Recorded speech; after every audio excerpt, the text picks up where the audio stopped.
신자의 구원, 불신자의 심판, 많이 듣던 말이지요. 여러분 정말 성경을 믿으십니까? 성경을 정말 믿는다면 우리가 이 말씀을 그냥 보통으로 들을 수 있는 하나의 소설처럼 듣는 얘기가 아니에요. 누가 만든 작화가 아니에요. 어떤 사람이 꾸며낸 그런 얘기가 아니에요. 이거는 영원 불변하신 하나님의 말씀이에요. 이 신구약 성경은 전 세계가 하나님의 말씀으로 받고 이 말씀을 지금 믿고 있는 거예요. 그게 크리스찬이란 말이에요. 그 그리스도인들이 수십만 명이 예수님을 믿고 성경을 믿고 오늘도 신앙 생활을 하고 있는 거예요. 이 말씀을 믿기 때문에 순교자가 생기는 거예요. 이 말씀을 믿기 때문에 오늘도 그 어려운 신앙생활을 끝까지 감당하며 참고 견디고 매맞고 심지어 목숨을 바치면서까지도 신앙생활을 하는 이유가 다른 거 하나도 없어요. 오직 성경 말씀을 믿기 때문에 내 목숨을 바쳐도 아깝지 않은 거예요. 제가 지난 주간에 그런 말씀을 했지요. 나는 운동경기 실황중계보다 재방송을 즐긴다고 그랬어요. 여러분 그 우습게 듣지 마세요. 실황중계하면 이거 공이 금방 우리 골대에 들어갈 것만 같아요. 아슬아슬해요. 그런데 재방송을 보면 결과를 알고 보잖아요. 하나 걱정이 안 돼요. 그거는 이미 이긴 건데 뭐 저건 뭐 오히려 더 아슬아슬한 거 해봐라. 이겼단 말이에요. 우리는 결과를 알고 하는 거예요. 우리는 하나님의 말씀을 믿기 때문에 우리의 미래가 어떻게 될 것을 알고 믿는 사람이에요. 그렇기 때문에 우리가 죽어도 우리가 지금 이 순간에 어떤 일이 실패를 당하고 어려움을 당했다고 해서 너무 걱정할 필요가 없어요. 왜냐하면 이미 우리는 하나님 앞에 구원받은 사람들이에요. 구원의 백성이에요. 하나님께서 구원을 주셨단 말이죠. 불신자, 믿지 않는 사람은 심판을 주시는 거예요. 우리는 심판을 이미 모면했어요. 심판이 없어요. 우리는 그 심판은 상 받을 심판만 남았어요. 너 서울교회에서 충성 많이 했지? 내 이름 때문에 욕도 많이 먹었지? 너 고생 많이 했지? 내가 금면류관 주마 하고 면류관 줄 것을 하나님께서 심판하시는 거예요. 그렇기 때문에 우리는 이 말씀을 믿고 이 말씀 안에서 위로를 받고 생명을 바치면서 이 신앙생활을 영위해 나가야 할 것입니다. 14절로 16절은 인자 같은 이가 성도를 낫을 들고 추수한다 그랬어요. 인자 같은 이라고 그랬어요. 잘 보세요. 아주 중요한 말씀이 나옵니다. 인자 같은 이. 인자가 뭘까? 17절로부터 20절까지는 알곡을 추수할 때는 인자 같은 이가 낫을 들고 추수를 했는데 17절 이하에서는 불을 다스리는 다른 천사가 하나님의 진노를 가져온다 그랬어요. 인자 같은 이가 낫을 들고 추수를 했는데 곡식을 거뒀는데 이번에는 다른 천사가 불을 가지고 또 그도 낫을 가지고 하나님의 진노로 역시 추수를 하는 거예요. 불신자를 추수하는 거예요. 여기 심판자는 이 마지막 때 심판자는 인자 같은 이예요. 인자 같은 이가 뭐라고 그랬어요? 우리는 이미 계시록 공부를 할 때 배웠어요. 인자 같은 이라는 말은 헬라 말로 휘오투 안스로프. 안스로프라는 말은 맨, 인간의 아들. 인간의 아들을 우리 한국말 성경에서 인자라고 번역을 했어요. 새 번역이 나오기 전에 어떤 교수가 마가복음을 번역했어요.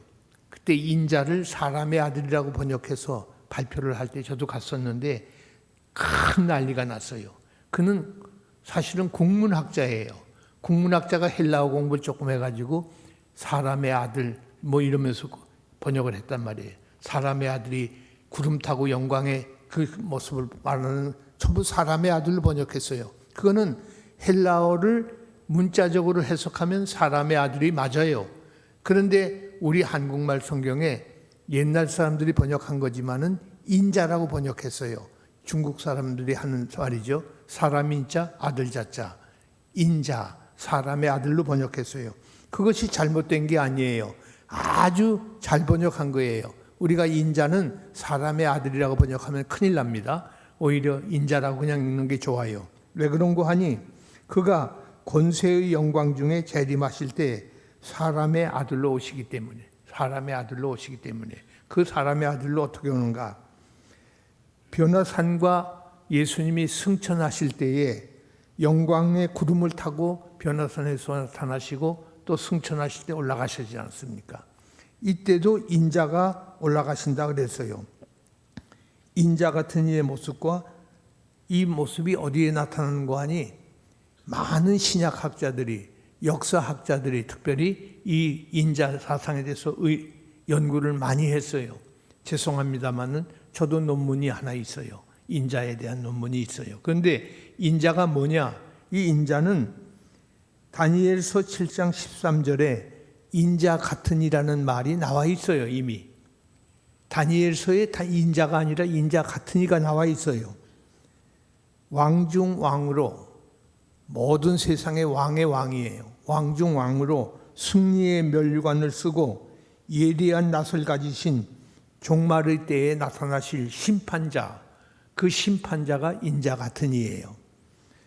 다니엘의 7장을 보면 거기에 네 짐승이 나옵니다. 네 짐승이 나오는데 잘 들으세요. 첫째는 사자 같은데 그랬어요. 그냥 사자가 아니에요. 사자 같아요. 사자 같은데 그 사자는 독수리의 날개가 있다.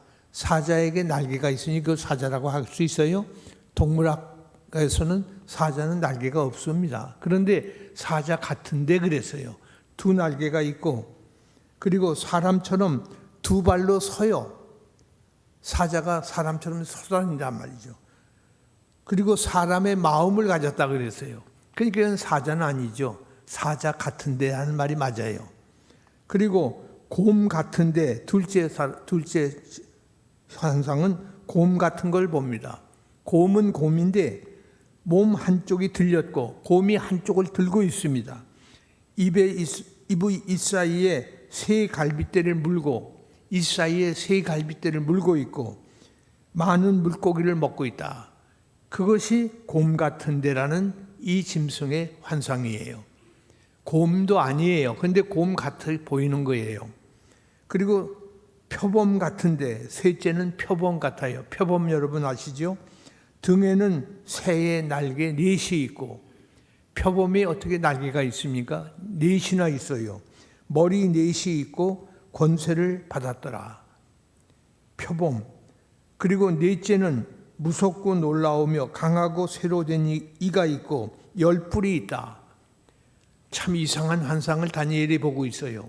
그런데 그 다음에 인자 같은 이가 거기 나와요. 다니엘서에 7장에 인자 같은 이, 그가 하늘 구름을 타고 와서 옛적부터 항상 계신 이에게 나아가 그 앞으로 인도되며 그에게 권세와 영광과 나라를 주고, 그 인자 같은 이에게 권세와 영광과 나라를 준다 그 말이에요. 천국을 준다 그 말이에요. 나라를 주고 모든 자들이 그를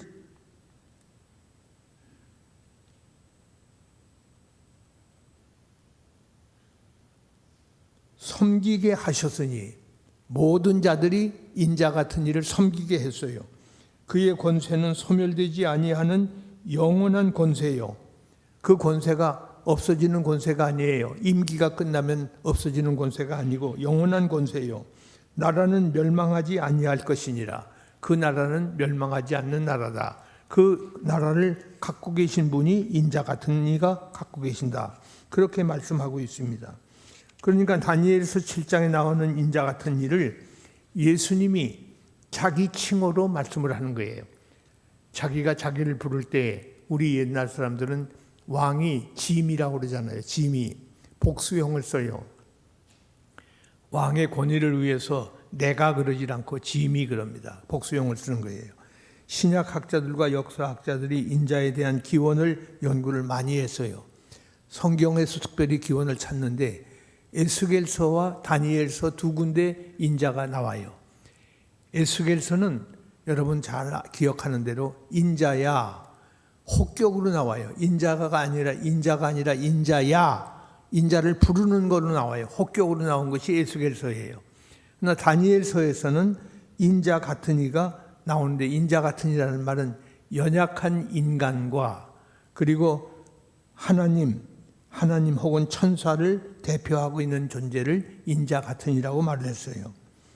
어떤 사람들은 이스라엘 백성 집단 개념으로 이스라엘을 인자라고 그렇게 표현하기도 했지만은 이것은 심판과 통치를 하시는 천상의 메시아, 심판과 통치, 다스리시는 천상의 하늘의 메시아를 인자라고 그랬습니다. 압제들 가운데 의로운 구원자, 압제를 당하고 있는 자를 구원해내는 일을 인자라고 그랬어요. 특별히 공관복음서의 인자는 예수의 지상 생활을 말할 때에 인자라고 그럽니다. 인자가 올 때에 마가복음 2장 10절, 예수의 고난을 말할 때 예수님이 고난을 당하시는 것 마가복음 8장 31절, 예수님이 영광을 받으실 때 부활과 승천할 때 이럴 때는 역시 인자라고 표현을 합니다. 인자가 올 때에는 인자가 영광을 받고 구름을 타고 올 때 그런 말씀으로 전부 인자를 사용하고 있어요. 요한복음에서는 하강하신 하나님이 세상에 내려오셔서 자기를 인자라고 말씀하시는 거예요. 특별히 히브리서는 대제사장을 인자라고 표현했고 혹은 하나님의 아들을 인자라고 그랬습니다. 요한계시록은 죽임을 당한 자, 승리하신 어린 양, 예수님이죠. 승리하신 어린 양을 말할 때 인자라고 그랬어요. 여기선 집단 개념이 아닌 역사적 예수님의 자기 칭호예요. 예수님이 자기를 말할 때에 인자가 올 때에는 이렇게 말씀하시는 거예요. 참으로 중요한 이 인자가 지금 예리한 낯을 가지고 추수를 하셨다. 이게 뭘 말할까? 그리고 15절에 가면 또 다른 천사가 나옵니다. 또 다른 천사. 6절, 8절, 9절에 다른 천사가 나오는데 또 다른 천사가 나옵니다. 여기 14장에서 여기 또 다른 천사는 네 번째 천사를 말해요. 앞에 나온 세 천사는 다가올 심판을 선포하는 천사예요. 근데 이 네 번째 천사는 심판을 집행하는 명령을 전달하는 천사예요. 심판을 명령하는 집행을 어떻게 할 거라는 명령하는 천사예요. 구름 위에 앉으신 분이 그리스도 예수이기 때문에 이 천사는 그분을 향하여 큰 음성으로 당신의 낫을 휘둘러 거두십시오. 젖을 때가 이르러 땅의 곡식이 다 익었습니다라고 외치고 있습니다. 구름 위에 앉으신 분에게 낫을 들어 곡식을 거두어 달라고 외치고 있어요. 이거 이상하잖아요. 여러분 아시는 대로 예수님이 언제 오실지, 심판날이 언제 될지는 아무도 모른다고 그랬어요. 천사도 몰라요. 심지어는 예수님 자신도 몰라요. 오직 아버지만 아시는 거예요. 그런데 어떻게 또 다른 천사가 나와서 당신의 낫을 휘둘러 거두십시오, 이런 요청을 할 수 있을까? 아버지만 아시는데. 그런데 그 근거가 있습니다. 바로 그 15절 상반절에 다른 천사가 성전으로부터 나와 그랬어요. 다른 천사가 성전으로부터 나온다. 이 성전은 하늘 성전입니다. 하나님이 계신 곳이에요. 그러니까 하나님이 계신 곳에서 이 천사가 나와서 당신의 낫을 휘둘러 거두십시오, 하나님의 명령을 전달하는 거지요. 여기서 익은 곡식을 거둔다는 것이 다른 성경의 병행에 따라서 택한 자들의 구원을 의미합니다. 심판날에 익은 곡식, 성도들이 신앙이 무르익어서 예수님 올 때를 대망한 그들을 하나님이 거두어 드리는 거예요. 미리 하나님께서 추수해 가는 것이랍니다. 다른 성경의 병행에 따라서 택한 백성이 구원을 받는 것을 말한다. 여러분, 구원을 받으실 것으로 믿으십니까? 정말로 믿으세요? 정말로 믿는다면 우리가 그냥 앉아있을 수 없죠. 펄펄 뛰고 좋아해야 될 거예요. 감사가 넘쳐야 될 거예요. 얼마나 기뻐해야 할 거예요. 그런데 조그만 어려움 당했다고 해서 투덜거리고 불평하고 원망하고 참 우리가 못됐어요. 사실은 하나님이 그렇게 우리에게 좋은 것 다 주시겠다고 약속을 수없이 하셨는데 그 약속을 받고도 그걸 믿지를 못하고 있는 거예요. 얼마나 안타깝습니까? 우리는 익은 곡식을 거두는 것이 다른 성경에 뭐라고 그랬어요? 이사야 21장 12절, 마태복음 9장 37절 38절에 택한 자들이 구원을 받는 것을 말한다. 예리한 낫을 가지고 곡식을, 잘 익은 곡식을 거두어 드린다는 말은 택한 백성의 구원을 말한다. 우리가 구원을 이렇게 받을 거예요. 선민이 구원을 받는다는 것이 14절로 16절의 말씀이라면, 익은 포도를 거두어서 밟는 포도 틀에, 포도주 틀은 불신자의 심판을 말한다. 익은 곡식은 거두어 드리고 천국으로 거두어 드리고, 불신자 포도가 익었는데 익은 포도는 포도주 틀에다가 집어 던지는 거예요. 그 포도주 틀에 가서 심판을 받는 거예요. 그것을 불신자의 심판이라고 말하는 것입니다. 안타까운 일이 벌어지는 거예요. 신자의 구원은 14장 1절로부터 5절에 언급이 되었다면, 불신자의 심판은 6절로 20절에 있는 말씀이에요. 그러니까 불신자는 심판을 받아요. 여러분 가족 중에서, 사랑하는 자녀 중에서, 사랑하는 친척 중에서, 친구 중에서, 내 이웃 중에서, 내 가까운 사람 중에서 아직 예수를 안 믿고 있는 사람이 있다면 무심히 지나가면 안 돼요. 이걸 정말 믿는다면 전도를 안 할 수가 없어요. 빨리 전도를 해서 이 사람을 구원을 받게 해야지. 그대로 뒀다가는 이 마지막 때 이 꼴이 나온단 말이에요. 불신자가 이렇게 당해요. 어떻게 당하는가 보세요. 사람의 아들 같은 이가 심판을 곡물추수 비유로 구원을 묘사하고 있는가 하면, 17절 이하에서는 포도 수확으로 심판을 불신자들이 받는 것을 묘사하고 있다고 그랬습니다. 요엘서 3장 13절에 너희는 낫을 쓰라 곡식이 익었도다 와서 밟을지어다 포도주 틀이 가득히 차고 포도주 독이 넘치니 그들의 악이 크미니라. 여기 곡식과 포도주 추수가 함께 나와 있어요. 곡식을 추수하는 것과 포도주 추수하는 것이 함께 나와 있습니다. 매우 중요한 말이에요. 낫으로 곡식을 추수하는 것은 구원을 말하는 거예요. 그러나 구원을 말하는가 하면 17절에 보면 또 다른 천사는 다섯째 천사를 말하는데, 인자 같은 이가 예리한 낫을 가졌는데 포도 거두는 것과 포도처럼 예리한 낫이 역시 필요한데, 그때 18절에 불을 다스리는 다른 천사는 14장에 의하면 여섯째 천사로 나타날 겁니다. 여섯째 천사로 제단으로부터 나왔다 그랬어요. 이 제단은 번제단이 아니에요. 제단으로부터 여섯 번째 천사가 나오는데 8장 3절로 5절처럼 이건 향단에서 나오는 거예요. 향단, 향이 피워지면 그 연기가 하늘로 올라가듯이 우리 기도를 담은 향단.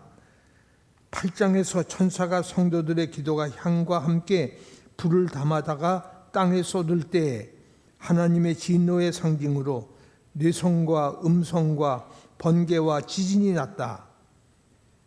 본문의 천사도 향단의 불을 하나님의 진노의 상징으로 쏟았다고 그랬어요. 하나님이 진노를 쏟는데 화로에 불을 쏟아붓듯이 그렇게 무섭게 쏟는다. 불을 다스리는 다른 천사는 예리한 낫을 가진 천사를 향해서 땅의 포도송이를 거두라. 땅의 포도송이, 불신자를 말하는 거지요. 그 포도가 익었느니라. 불신이 이제 극에 달한 것입니다. 예리한 낫을 가진 천사가 낫을 휘둘러서 땅의 포도를 거두어 하나님의 진노의 큰 포도주 틀에 던지매, 포도를 거두어서 포도주 틀에다가 던집니다. 그때에 어떤 일이 벌어지는 거 아니? 성 밖에서, 이 중요한 말이에요. 성 밖에서 그 틀이 밟히니 틀에서 피가 나서 말굴레까지 닿았고 1600 스타디온에 퍼졌다. 19절로 20절 말씀이에요. 여러분 본문을 잘 보세요. 19절로 20절을 보면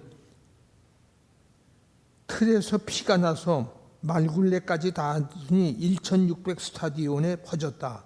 이것은 이사야 13장 1절로 6절, 에가서 1장 15절, 요엘 3장 13절에 심상을 표현한 것입니다. 거기에 말씀한 것을 이렇게 말씀으로 표현한 거예요. 이스라엘의 포도주 틀은 단단한 반석으로 되어 있어요. 우리 맷돌과 같이 큰 돌멩이 반석으로 되어 있어요. 그런데 위틀에 포도 밟는 자들이 밟으면, 포도 틀이 있는데 위틀에 밟는 사람들이 반석을 밟으면 붉은 포도즙이 아래틀로 흘러내려서 아래틀에서 포도주를 모아서 다른 곳으로 옮기는 것이 포도주 틀입니다. 포도주 틀을 지금 밟아서 포도즙을 내는 것을 말하고 있어요. 포도 밟는 자들의 옷과 발, 붉은 포도즙 등이 하나님의 진노를 묘사하고 있는 거예요. 포도를 따서 포도즙 틀에 던져 밟는 것은, 잘 들으세요, 아주 중요한 말이에요. 누가 이렇게 밟히는 거 하니? 하나님 권위에 도전한 사람, 하나님 권위에 도전한 사람, 복음을 짓밟는 사람들에게 쏟아지는 하나님의 공의로운 심판을 보여주는 무시무시한 판단, 심판을 말하고 있는 거예요. 그러니 불신자의 심판이 그냥 우물쭈물 그저 너는 지옥, 넌 천당 그러는 게 아니에요. 포도즙 틀이 거기에서 발로 밟혀서 붉은 피가 나오는 것처럼 포도주가 나오는 그런 안타까움은 지경에서 심판을 받는 것을 말하고 있습니다. 그 피가 나서 말굴레까지 닿았고 1600 스타디온에 퍼졌더라. 1600 스타디온이 얼마일까요? 한 스타디온, 1스타디온은 약 200m를 말해요. 200m. 그러니까 1600 스타디온은 360km. 360km는 서울에서 대구까지 가는 거리예요. 그만큼 피가 흐르는 강물이 생기는 거예요. 불신자들의 죽음의 피가 강물처럼 흘러가요. 이것은 팔레스타인의 길이로 말하면 두로에서 보스라 혹은 무기토까지의 거리를 말해요. 그러니까 엄청난 피를 흘리는 것을 말하는 거죠. 이렇게 피의 강이 상상해 볼 수 있는 이런 양을 말하고 있는데, 하나님의 심판이 얼마나 무서운 것을, 엄중한 것을 우리에게 보여주고 있습니다. 여러분은 하나님 앞에서 구원받은 사람이니 얼마나 복된 사람들입니까? 정말로 복된 사람들이에요. 정말로 행복한 사람들이에요. 만복을 받은 사람이에요. 최고의 복을 받은 사람. 그 상품의 포도주로 하나님 앞에서 구분되어서 하나님의 백성으로 부름을 받았으니 극상품이란 말이죠. 1600 데날, 이 스타디온이라는 말은 4 곱하기 4 곱하기 1000, 그래서 1600이 되는데, 이것은 세계적인 심판을 말하는 거예요. 이것은 철저한 심판을 말해요. 완벽한 심판을 말하는 거예요. 4는 땅을 말하죠. 동서남북 4 곱하기 4, 그러니까 전 세계의 심판을 말하는 겁니다. 거기다 1000을 곱했으니 완전히 철저하게 이 심판이 이루어진다. 세상을 사랑하사 당신의 유일하신 아들을 대속의 제물로 제공하시고 천년을 하루같이 참으시면서 믿고 구원받을 수 있는 기회를 주셨음에도 불구하고 끝내 하나님의 복음을 거절하고 불신자들에게는 무서운 심판이 이렇게 무섭게 떨어질 것을 성경은 말씀하고 있습니다. 우리는 이 말씀을 하나님이 주신 말씀으로 믿고 있습니다. 그렇기 때문에 우리가 영원히 구원받을 하나님의 백성으로 너무나도 감사하고 너무나도 충성을 할 수 있는 가장 귀한 믿음의 그 모토를 찾게 된 것입니다. 이제 말씀을 맺겠어요. 이 말씀을 믿는다면 복음을 시급히 증거해야 돼요. 복음을 급하게, 오늘도 이 예배가 끝나자마자 빨리 집으로 가서 가장 가까운 분, 안 믿는 분이 있다면 그분에게 전화를 해서라도, 아니 신방을 가서라도, 멀리 계시면 찾아러 가서라도 빨리 예수를 믿어라. 예수 안 믿으면 안 된다. 내가 목숨을 걸고 너를 원하니 넌 예수 믿자고 우리가 전도하자는 이유가 그거예요. 우리 교회가 전도하자는 게 교인 수 늘려가지고 교회를 부흥시키려고 하는 그런 정도의 레벨에서 전도를 요구하는 게 아니에요. 그건 아니에요. 큰 교회 수 늘려서 뭘 하자는 겁니다. 그건 아니에요. 그래서 전도하려는 게 아니에요. 이것은 마지막 심판을 우리가 알고 있기 때문에, 하나님의 엄밀하신 심판을 아는 우리가 예수 안 믿는 것을 소홀히 생각하면 안 되는 것입니다. 복음을 믿고 하나님의 진노를 면하고 구원을 받으라는 것이, 그래서 우리는 복음을 가진 사람으로 침묵을 하면 안 돼요. 이 말씀을 증거해야 됩니다. 20절에 성받기라는 말이 아까 나왔죠. 성받기라고, 이 성은 굉장히 중요한 말이에요. 이것은 새 예루살렘 성을 말해요. 새 예루살렘 성, 무엇에든지 속된 것이나 가증한 일 또는 거짓말하는 자는 결코 그리로 들어오지 못하리라. 새 예루살렘, 천국에는 속된 것, 가증한 것, 거짓말하는 자는 들어오지 못한다. 오직 어린 양의 생명책에 기록된 신자들만 들어가는 새 예루살렘 성, 21장 27절에 있는 말씀이에요. 계시록 21장 27절에 있는 말씀. 그러니까 어린 양의 생명책에 기록된 자들만이 새 성, 그 예루살렘 성에 들어갈 수 있다. 우리의 이름은 어린 양 예수님의 생명책에 기록이 되어 있어요. 그렇기 때문에 흐려지지도 않고 지워지지도 않아요. 우리는 구원의 백성이에요.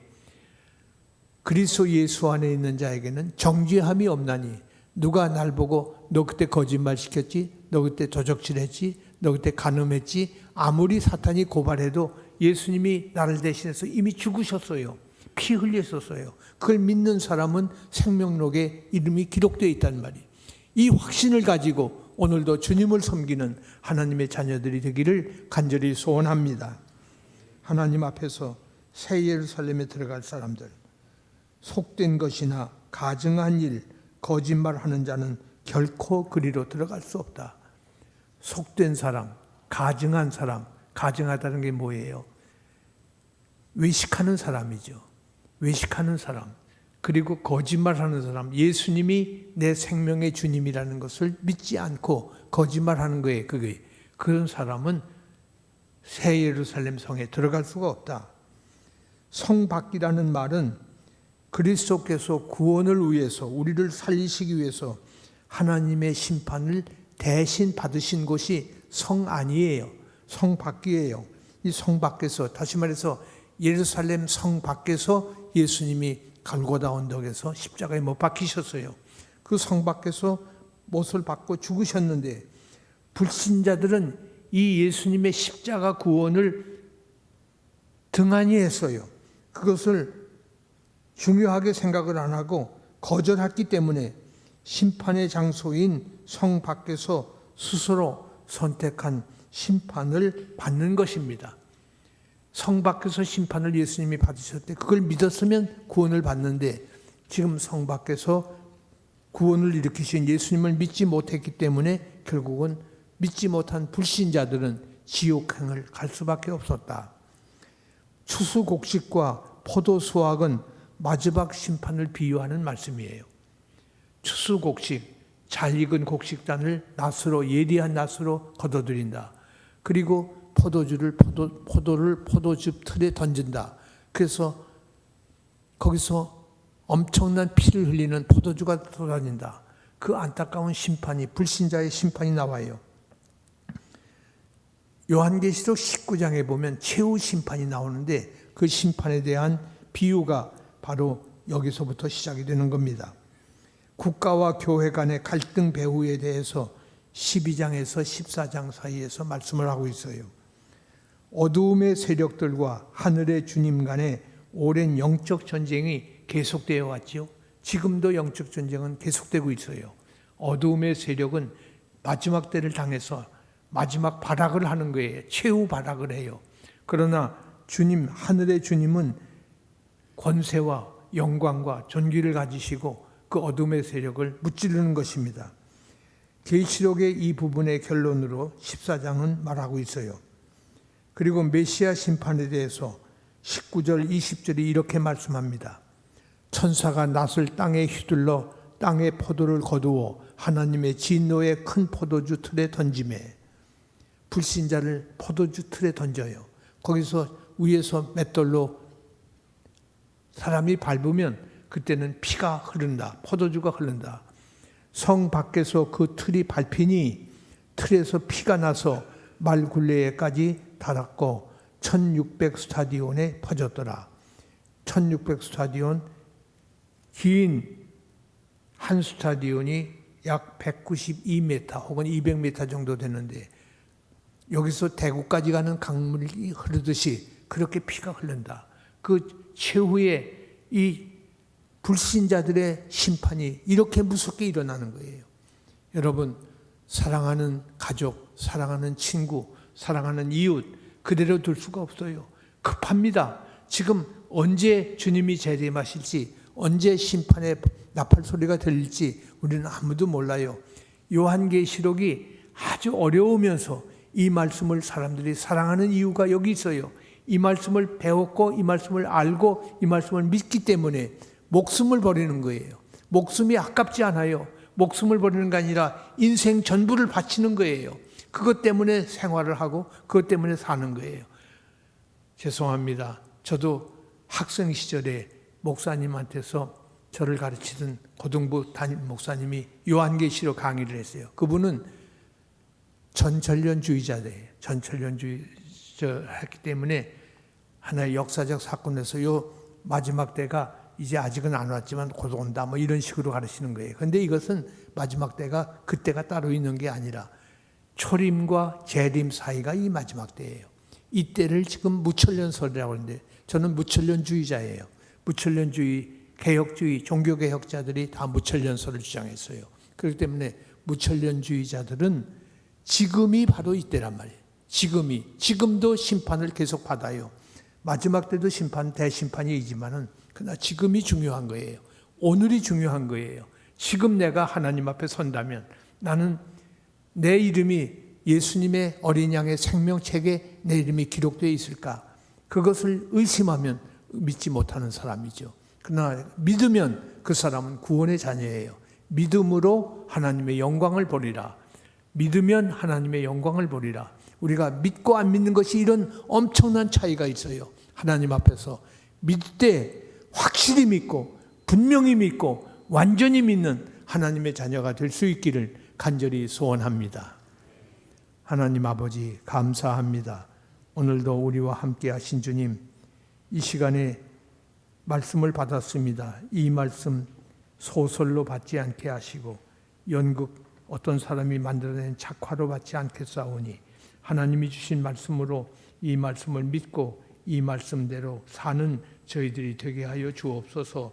오늘도 함께 하신 주님, 이 말씀을 통하여 저희들이 하늘의 위로가 가득 찹니다. 하나님 앞에서 이 생명 바쳐도 아무 아깝지 않고 이 목숨 다 바쳐도 하나님 앞에 온전한 것 못 바친 것을 오히려 후회할 정도로 저희들이 부족합니다. 불쌍히 여겨주시고 긍휼을 베풀어 주시어서 하나님의 영광을 위해서 사는, 하나님의 나라를 위해서 사는 하나님의 친백성들 되게 하여 주옵소서.